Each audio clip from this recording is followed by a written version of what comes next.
Good morning বন্ধুরা, সবাই কেমন আছো? আমি ভালো আছি। এই যে মেয়ের বাড়ি থেকে ভিডিও স্টার্ট, ওই যে পেছনে আমার বান্ধবী। গুড মর্নিং বলো। Good morning.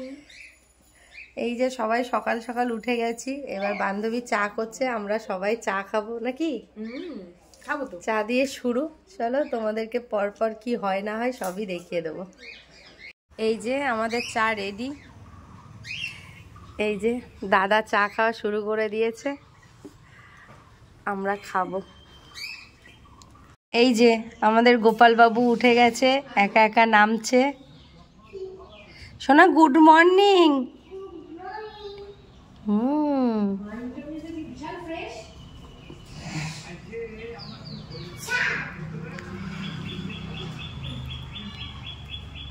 এই দেখো আমার মেয়ের বাড়ি পাখি। এগুলো কি পাখি বলে? কোকাটিয়া। উপরেও দুটো আছে। উপরে ওগুলো কি পাখি? এই উপরে ওগুলো কি পাখি? ওগুলো বদ্দি পাখি। বদ্দি পাখি। এদের অ্যাকুরিয়ামও আছে, এদের মোটামুটি সব আছে। কি সুন্দর পাখি দেখেছো? আমার খাবারটা দেখ। ওই দেখ পিছনে কে দেখ। এই যে খেতে দেবে। কি খেতে দিচ্ছিস? ছোলা? ছোলা আর ওই দানা। ছোলা আর এই যে কি খাবার, পাখির খাবার সব।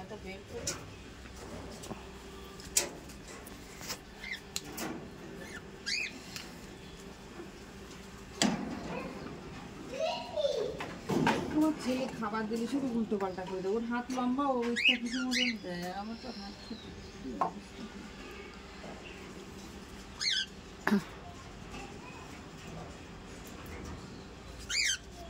ভিডিও করেছি, তারপর আর ভিডিও করার সময় পাইনি। এই যে এই দুষ্টুর জন্য হাই বলে দাও। হাই, সবাই কেমন আছো বলে যাও। সবাই কেমন আছো? ভালো আছো? কি যে দুষ্টু বলে বোঝাতে পারবো না, কি যে দুষ্টু। দুটো তিনটে মানুষ পুরো ওর সঙ্গে হিমশিম। আমি ভিডিও করার সময় পাইনি। এই এখন স্নান করে একটু ক্যামেরার সামনে আসলাম। যাকে আবার দেখ কি করে দেখি। এখন দুষ্টুমির তো শেষ নেই, ওর পেছনে একটু থাকি। বাড়ি গেলে তো এত সময় দিতে পারি না ওকে, এই এখানে আসলেই যা একটু সময় দেওয়া হয়। চলো তাহলে আবার পরে কথা হবে। এই যে আমার জামাই পেঁপে কেটে দিয়ে গেল, পেঁপে কিনে এনেছিল, সেই পেঁপে কেটে দিয়ে গেল। আর এই যে তেঁতুল মেখেছে সবার জন্য, সবাই তেঁতুল খেলাম, খেয়ে এই পেঁপে খাচ্ছি। তুমি কি পেঁপে খাচ্ছ? আর এই যে তুমি খাচ্ছি রান্না করতে করতে পেঁপে খাও খাও। এই যে আমিও খাচ্ছি, কেটে দিল জামাই, খাবো।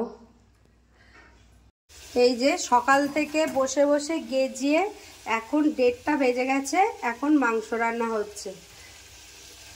বান্ধবী করছিল, তা ও এই সাইডে একটু কাজ আছে বলে গেল, এই ফাঁকে করছে। এই যে প্রেশারের মাংসটা, এটা হচ্ছে আমাদের সোনার মাংস। কেন এটা গোলমরিচ গুঁড়ো দিয়ে রান্না হচ্ছে ওরটা শুধু। আর এখানে যেহেতু লঙ্কার গুঁড়ো টুড়ো দিয়ে বেশি ঝাল দিয়ে করা, ওই জন্য ওরটা আলাদা করা হচ্ছে। কি বলতো, অ্যাকচুয়ালি এদের বাড়ি আসলে তো তেমন কোনো কাজ থাকে না, বসে বসেই সময় কেটে যায়। ও এদিকে একটু কাজ করছে, তাই আমি বললাম দে, আমি একটুখানি নাড়াচাড়া করি, ওই জন্য আসলাম। কোনো কাজই নেই, সকাল থেকে বসে বসে মোটামুটি বোর হয়ে যাচ্ছি, ওই জন্য এখন একটু রান্নাঘরে আসলাম। দুপুরবেলা ভিডিও করেছি, তারপরে আমি আর ভিডিও করিনি। এই কারণে আমি খেলা দেখছিলাম, খেলা হচ্ছিল, নিউজিল্যান্ড ভারতের খেলা ছিল, সেটা সবাই জানো। খেলা দেখছিলাম বলে আর ভিডিও করা হয়নি। আমি মেয়ের বাড়ি থেকে চলে এসেছি, আর খেলাটা দেখছিলাম আমার ফোনে। মেয়ের বাড়ি যে বড় টিভি, আমার জামাই খুলে নিয়ে চলে গেছে। সব বন্ধুরা মিলে, অনেক লোকজন মিলে ওরা দেখছিল একটা মোড়ের মাথায় টিভি সেট করে। ওই জন্য আমি ফোনে খেলা দেখছিলাম বলে আমি আর কোনো ভিডিও করিনি। আমি ওদের বাড়ি থেকে বাড়ি চলে এসেছি, বাড়ি এসেও আমি 3 ওভার খেলা দেখেছি। ইন্ডিয়া যতক্ষণ না জিতেছে ততক্ষণ শান্তি হচ্ছিল না। খেলা হলো, শেষ হলো, তারপরে আমি আবার রান্নাঘরে চলে আসলাম। আজকে আমি রুটি বানাইনি, কিছু না, আমি রুটি কিনে এনেছি। আমি যেটা করছি, রাতে আলু ভাজি আর দুধ জ্বালাচ্ছি, তোমরা দেখো সেটা। এই যে আলু ভাজা কেটে রেখেছি, এই যে কড়াই বসিয়েছি আলু ভাজবো, আর এই যে দুধ জ্বালাচ্ছি। আজকে আর রুটি টুটি কিছু না। বাবা এত বাজির আওয়াজ হচ্ছে, জানি না তোমরা শুনতে পাচ্ছ কিনা, মানে প্রচন্ড বাজির আওয়াজ হচ্ছে। চলো তাহলে আলু টালু ভাজা করে খাওয়া দাওয়া করবো, করে শুয়ে পড়বো। আর এই যে তোমাদের দাদাভাই এই যে বসে আছে, খালি গায়ে দেখাতে বারণ করছিল, এক ঝলক দেখিয়ে দিলাম। আজকের ভিডিওটা আমি আর বড় করব না, রাত হয়ে গেছে। আজকের ভিডিওটা তাহলে এই পর্যন্তই থাক। সবাই ভালো থেকো, সুস্থ থেকো। Bye bye, good night.